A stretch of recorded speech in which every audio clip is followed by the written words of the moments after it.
Le Made in France est terminé car tout est fabriqué ailleurs, et si on vous dit ça, n'y croyez pas. Je vais vous montrer avec la fabrication d'un soulier qu'il reste encore de l'espoir. Mais plutôt que vous rabâcher pourquoi ce produit il est bien fait, pourquoi il est vraiment pas cher pour sa qualité, on va plutôt discuter de ce qui se cache vraiment derrière la fabrication. Le but c'est qu'on soit ultra transparent pour que vous puissiez voir exactement comment la manufacture de mon temps fonctionne et que vous puissiez nous donner votre avis sur le prix. Et je sais pas vous, mais moi quand j'achète un produit à un certain prix, j'aime pas me faire balader. Alors pour avoir confiance, je pense qu'il n'y a rien de mieux que de voir directement comment il est fabriqué. Là, on est à Nantes, en plein milieu d'une des dernières manufactures françaises de chaussures.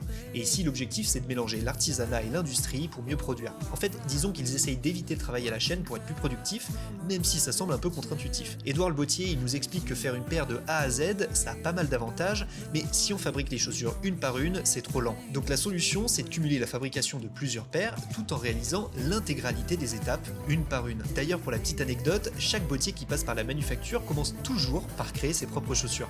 C'est à ce moment qu'on peut se rendre compte des erreurs potentielles et qu'on assimile le processus et ses difficultés. Mais revenons sur ce qu'on voit, ici on en est à la pose de la semelle d'usure, c'est disons une des étapes finales puisque la tige et l'intercalaire ont déjà été cousus. Son but à cette semelle, c'est d'offrir pas mal de souplesse, tout en étant très facilement interchangeable. C'est un peu comme sur une vieille voiture, toutes les pièces peuvent se changer. Mais tout comme sur une belle voiture, il faut une belle carrosserie.